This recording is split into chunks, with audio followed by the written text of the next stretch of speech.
Bonjour à toutes et à tous et bienvenue dans cette nouvelle vidéo qui est consacrée aujourd'hui à la correction d'un exercice du brevet qui revient assez souvent sur le thème de Scratch. Donc je rappelle que Scratch est un logiciel qui permet de construire des algorithmes et je rappelle également qu'au brevet vous n'avez pas la possibilité d'utiliser de logiciel. Donc si j'ai un conseil à vous donner, c'est de vous entraîner à utiliser ce logiciel de manière à vous familiariser avec les différentes fonctions et les différents modules qui sont affichés dans les sujets des brevets. Je vous propose aujourd'hui de traiter le brevet des collèges 2021, sujet métropole. Voici le sujet. Donc on nous propose un programme de calcul qui nous propose de choisir un nombre, de prendre le carré du nombre de départ, d'ajouter le triple du nombre de départ, de soustraire 10 au résultat.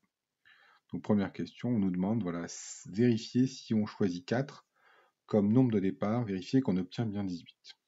Et ensuite, on doit appliquer ce nombre, ce programme de calcul au nombre moins 3, et ensuite on doit trouver ci-dessous un script écrit avec Scratch. Vous remarquerez qu'en étape 5 et 6, il y a des zones en blanc, donc ce sont ces zones-là qu'il faudra compléter. Et en question 4, on abordera ça ensuite.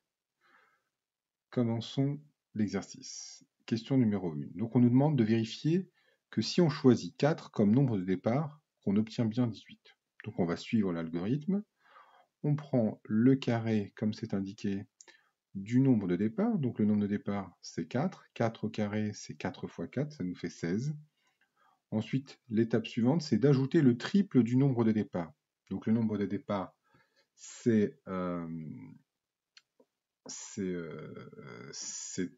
16 plus 3 fois 4. 3 fois 4, 12. 16 plus 12 égale 28. Ensuite, on nous demande de soustraire 10 au résultat. C'est-à-dire qu'on prend le résultat du calcul précédent, 28, et on soustrait 10, ce qui nous fait 18. Donc on trouve bien, comme demandé, le résultat 18. Deuxième question, on nous demande d'appliquer ce programme de calcul au nombre moins 3. Eh bien, on procède de la même manière. On prend le carré du nombre de départ. Il faut simplement faire attention quand on utilise un nombre négatif. Quand on multiplie, quand on fait le carré d'un nombre négatif, on obtient un nombre positif. Donc moins 3 fois moins 3, ça nous fait plus 9. Ensuite, on ajoute le triple du nombre de départ. Donc là, par contre, le triple de moins 3, c'est bien moins 9. 9 plus moins 9, ça nous fait 0. Et ensuite, on soustrait 10 à ce résultat. 0 moins 10, ça nous fait moins 10. Question suivante ensuite. Donc, on va tenter de compléter l'algorithme. Alors, à l'étape 3, on nous dit mettre x à réponse. Donc, ça correspond à choisir un nombre pour nous. Ensuite, l'étape d'après, prendre le carré du nombre de départ. En traduction dans le langage Scratch, ça revient à prendre x, le multiplier par lui-même, donc x, et à mettre ce résultat dans y. C'est pour ça qu'on met mettre y à x fois x. Ça veut dire prendre le nombre x multiplié par lui-même et stocker ce résultat, enregistrer ce résultat dans y. Étape suivante, ajouter le triple du nombre de départ. Donc là, on avait stocké le résultat dans y, on reprend y et on y ajoute le triple du nombre de départ. Le triple du nombre de départ, donc je rappelle que le nombre de départ c'est x, donc ça nous fait 3 fois x. Ensuite, soustraire 10 au résultat. Donc maintenant, le résultat intermédiaire est égal à z, donc on va faire z moins 10. Voilà comment compléter très simplement l'exercice Scratch pour la question 3. Question 4, qui n'a rien à voir avec Scratch cette fois-ci, donc vous pouvez la faire même si vous n'avez pas réussi l'exercice de Scratch. Petit a, on appelle x le nombre de départ, exprimé en fonction de x le résultat final. Eh bien, je rappelle l'algorithme, on prenait le nombre x, on le multiplie par lui-même, ça nous fait x au carré. On y ajoute le triple du nombre de départ, ça nous fait 3 fois x, et on retranche 10, ça nous fait moins 10. Donc l'expression en fonction de x est la suivante, x au carré plus 3x moins 10. Question B, vérifier que ce résultat peut aussi s'écrire sous la forme x plus 5 fois x moins 2. Eh bien, ce qu'on va faire, c'est qu'on va développer cette expression. Donc je rappelle, développement, x fois x, ça nous fait x carré, x fois moins 2, ça nous fait moins 2x, 5 fois x, ça nous fait 5x, 5 fois moins 2, moins 10.